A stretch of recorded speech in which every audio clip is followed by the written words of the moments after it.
പറ്റില്ല. ഭയങ്കര സംഭവം. പറ്റില്ല. വ്യവസ്ഥ എഴുതി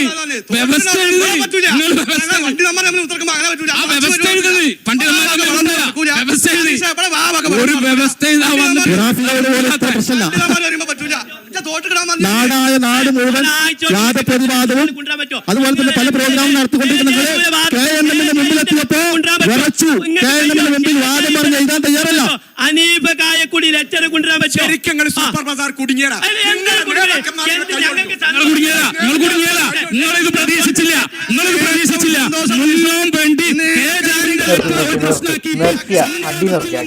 കാര്യം പറയും. എന്താണ് വിഷയം? എന്താണ് ഇവിടെ വിഷയം? ഇന്നൊരു രസകരമായ സംവാദ വ്യവസ്ഥ നടന്നു. ആരൊക്കെയാണ് സംവാദം? KNMഉം വിസ്ഡവും തമ്മിൽ. മുജാഹിദുകളുടെ 2 ഗ്രൂപ്പുകൾ തമ്മിലാണ് സംവാദ വ്യവസ്ഥ. എന്താണ് വിഷയം? ആരാണ് മുസ്ലിം? കൂട്ടത്തിൽ ആരാണ് മുസ്ലിം, ആരാണ് മുശ്രിക്ക് എന്നതാണ് വിഷയം. അതായത് ഒരു വിഭാഗം പറയുന്നു മറ്റൊരു വിഭാഗം മുശ്രിക്കാണ്, മറുവിഭാഗം പറയുന്നു നിങ്ങളാണ് മുശ്രിക്ക്. അപ്പോൾ യഥാർത്ഥത്തിൽ മുസ്ലിം ആരാണ് എന്ന വിഷയത്തിലാണ് സംവാദം നടന്നിട്ടുള്ളത്. നോക്കി നിങ്ങൾ, മുസ്ലിമീങ്ങളെ, യഥാർത്ഥ പാരമ്പര്യ മുസ്ലിമീങ്ങളെ മുശ്രിക്കുകളാക്കി അതിനു വേണ്ടി രൂപീകരിക്കപ്പെട്ട ഒരു സംഘടന. ആ സംഘടന ഇന്ന് പരസ്പരം എത്തി നിൽക്കുന്ന ഒരു ദയനീയ അവസ്ഥയാണ് നിങ്ങൾ ഈ കണ്ടുകൊണ്ടിരിക്കുന്നത്. സാധാരണ വ്യവസ്ഥകളും സംവാദങ്ങളൊക്കെ ഉണ്ടാവാറുണ്ട്, പക്ഷേ ഇത് വിചിത്രമായൊരു സംവാദമാണ്. ഈ സംവാദ വ്യവസ്ഥയാണ്.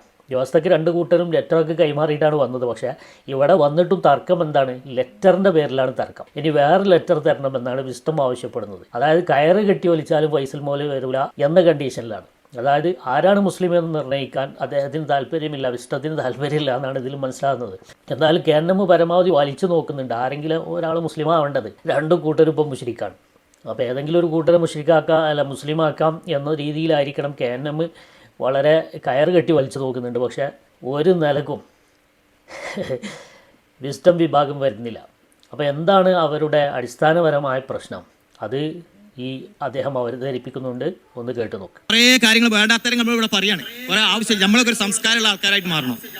അല്ലാതെ ഇങ്ങനെ വെറുതെ ഒച്ചട്ടാണ്ട് അതാക്കിയിട്ട് സംവാദം നടക്കാൻ ഇവിടെ കുറേ കാര്യങ്ങൾ പറയും. പാവപ്പെട്ട ആൾക്കാർ, ഞങ്ങളാരും ജിന്നിനെ വിളിച്ച് പ്രാർത്ഥിക്കണില്ല എന്നുള്ള നിങ്ങൾക്കും അറിയാം, എല്ലാവർക്കും അറിയാം, നാട്ടുകാർക്കും അറിയാം, ഒക്കെ അറിയാം, എല്ലാവർക്കും അറിയാം. പിന്നെ ഒരു വാദം വരുന്ന കളവ് പറഞ്ഞിക്കാണ്ട് ഓരോരുത്തരെ പേരിൽ വെച്ചുണ്ടാക്കിക്കാണ്ട് നിങ്ങളിങ്ങനെ കൊണ്ടുവരികയാണ്. അപ്പോൾ അതുകൊണ്ട് നാട്ടുകാർക്കും ഇവനും അതൊക്കെ മനസ്സിലായിട്ടുണ്ട്. ജിന്നിനോട് എന്താണ് നിങ്ങളെ അവസ്ഥ എന്നും നിങ്ങളെ കാര്യങ്ങൾ എന്താണെന്നുള്ള ആൾക്കാർക്ക്, നിങ്ങളെ കൂട്ടത്തിൽ നടക്കുന്ന സംഗതികളും ഒക്കെ എല്ലാവർക്കും അറിയാം. ഈ ജിന്നിന്റെ സംഗതി പറഞ്ഞുകൊണ്ടും എന്താണെന്നുള്ളത്. അപ്പോൾ നമ്മൾ അത്തരം കാര്യങ്ങളെല്ലാം നമ്മളിവിടെ പറയും. നമ്മൾ ഈ പറഞ്ഞത് ഞങ്ങൾ നിങ്ങളോട് വീണ്ടും ആവശ്യപ്പെടുന്നു. എന്താണ്? കേരള ജമിയത്തുൽ ഉലമയുടെ ഒരു ലെറ്റർ ഈ വാദം പറഞ്ഞുകൊണ്ട് നമുക്ക് തരാൻ പറ്റൂല എന്ന് പറഞ്ഞാൽ അത് തന്നെ. എന്താണ് മൗലവി പറയുന്നത്? വളരെ ദയനീയമായിട്ട് അദ്ദേഹം അവതരിപ്പിക്കുന്ന ഒരു കാര്യം, ജിന്ന് മൗലവി അവതരിപ്പിക്കുന്ന ഒരു കാര്യം, ഞങ്ങൾ ജിന്നിനെ വിളിച്ച് പ്രാർത്ഥിക്കുന്നില്ല എന്ന കാര്യം നിങ്ങൾക്കും അറിയാം, ഞങ്ങൾക്കും അറിയാം, എല്ലാവർക്കും അറിയാം. എന്നിട്ടും നിങ്ങൾ ജിന്നിനെ വിളിച്ച് പ്രാർത്ഥിച്ച് മുശ്രിക്കാകുന്ന ആളുകളാണ് എന്ന് ആരോപിക്കുകയാണ് എന്നാണ് പറയുന്നത്. സുഹൃത്തുക്കൾ ആലോചിച്ച് നോക്കി. ഇതല്ലേ ഈ പതിറ്റാണ്ടുകളായിട്ട് കേരളത്തിൽ നടക്കുന്നത്? മുജാഹിദ് പ്രസ്ഥാനം എന്തിനാണ് രൂപം കൊണ്ടത്? മുസ്ലിങ്ങളെ മുശ്രിക്കാക്കാൻ. എന്തിൻ്റെ പേരിൽ? അവർ ചെയ്യുന്ന ഏതെങ്കിലും ഷിർക്കിൻ്റെ പേരിലാണോ? ഒരിക്കലുമല്ല.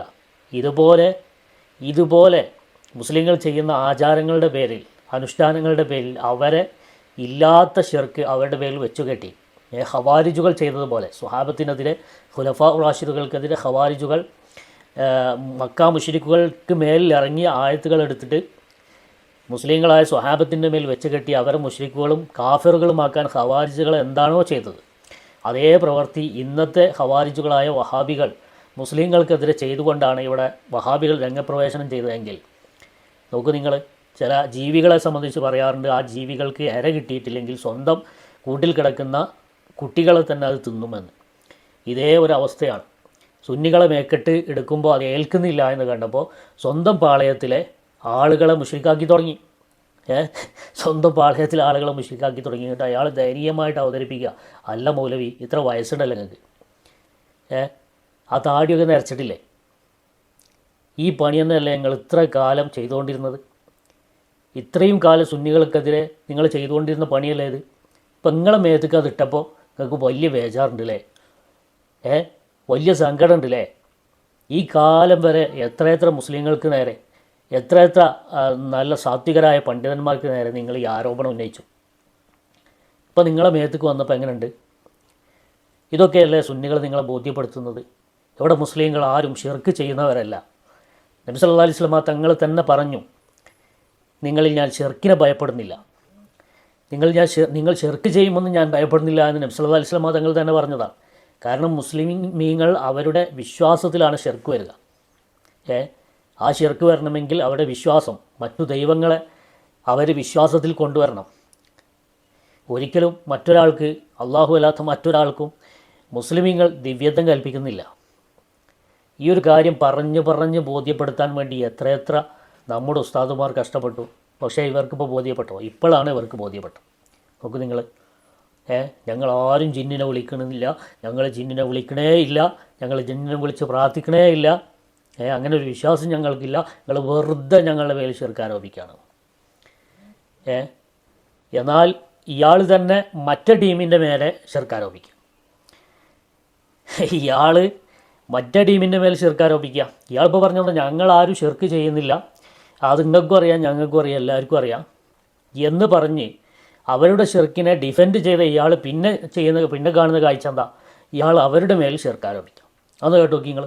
പിന്നെ ഞങ്ങൾക്ക് തൗബ ചെയ്യേണ്ട ആവശ്യം വന്നിട്ടില്ല. തൗബ ചെയ്തിട്ടുണ്ടെങ്കിൽ തെറ്റ് ചെയ്തിരുന്ന് ബോധ്യപ്പെട്ടാൽ തൗബ ചെയ്യും. മത്തായി തൗബ, അങ്ങനെ ഒരു തൗബ ഒരു സമൂഹത്തെ മൊത്തം ശിർക്കിലേക്ക് കൊണ്ടുപോയി നടത്തിയിട്ട് ഞാൻ തൗബ ചെയ്തുകൊണ്ട് കാര്യമില്ല, ഒരു വ്യക്തി തൗബ ചെയ്തുകൊണ്ട് കാര്യമില്ല, അനുസരിച്ചിട്ട് തൗബ ചെയ്തുകൊണ്ട് കാര്യമില്ല. ആ സമൂഹത്തിന് നിങ്ങൾ പഠിപ്പിക്കണം, നിങ്ങളെ പുസ്തകത്തിൽ പഠിപ്പിക്കണോ, നിങ്ങളെ മദ്രസയിൽ പഠിപ്പിക്കണോ. ഇതൊന്നും എന്താ ചെയ്യാത്തത്? ഇതെന്താ നിങ്ങൾ ചെയ്യാത്തത്? ഇതൊന്നും നിങ്ങൾ ചെയ്യുന്നില്ലല്ലോ. നിങ്ങളെപ്പോഴും ആ പണ്ടത്തെ പുസ്തകങ്ങളൊന്നും അതേമാതിരി ഇപ്പോൾ നിലനിർത്തി കൊണ്ടുപോകണ്ടല്ലോ. അപ്പം അങ്ങനെ ഒരു തെറ്റ് പറ്റിയണമെങ്കിൽ നമ്മളെ പുസ്തകങ്ങളിൽ, നമ്മളെ ലേഖനങ്ങളിൽ വന്ന എല്ലാ തെറ്റുകളും നമ്മൾ ഇതോടുകൂടി തിരുത്തി എന്നൊരു നിങ്ങൾ ഇറക്കണം. അത് നിങ്ങൾ ഇറക്കണില്ലല്ലോ. ആ പുസ്തകങ്ങൾ എപ്പോഴും വിൽക്കണ്ടല്ലോ, ആ പുസ്തകങ്ങളൊക്കെ നിങ്ങൾ ചെയ്യുന്നുണ്ടല്ലോ. അപ്പൊ നിങ്ങൾ ആ നിങ്ങളെ തൗബ ആത്മാർത്ഥ തൗബ അല്ല എന്നുള്ളത് അപ്പൊ ഒരു രക്ഷപ്പെടാനുള്ള ഒരു തൗബായിട്ട് കാട്ടുള്ളൂ. അവിടുന്ന് ചിലവരുണ്ട്, ഞാൻ തൗബ ചെയ്തിട്ട് എന്തെങ്കിലും സംഗതി ഒരാൾ തെറ്റ് ചെയ്താൽ ഒരു പാപം, ഞാൻ തൗബ വിചരിച്ചു വെച്ചോൻ പറയാണ് ഞാൻ തൗബ ചെയ്ത്, നിന്നെ കുറിച്ച് പറയേണ്ട പറഞ്ഞാൽ അയാൾ വർത്താനല്ലത്. അത് ശിർക്കും തൗഹീദിന്റെ പറഞ്ഞുകൊടുത്ത അങ്ങനത്തെ തൗബല്ല. ഒരു സമൂഹത്തെ 100 കൊല്ലം പ്രബോധനം നടത്തിയ ഒരു സമൂഹത്തെ ശിർക്കിലേക്ക് കൊണ്ടുപോയിട്ട് നിങ്ങളിപ്പോ ഞാൻ തൗബ ചെയ്തെന്ന് പറഞ്ഞിട്ട് കാര്യമില്ല. അപ്പൊ ആ വിഷയങ്ങളൊക്കെ അവിടെ നിൽക്കട്ടെ. നോക്കി, നിങ്ങൾ പറഞ്ഞ് 100 വർഷം പ്രബോധനം ചെയ്തിട്ട് ഒരു വലിയ സമൂഹത്തെ ഷിർക്കിലേക്ക് കൊണ്ടുപോയി എന്ന് പറഞ്ഞ്.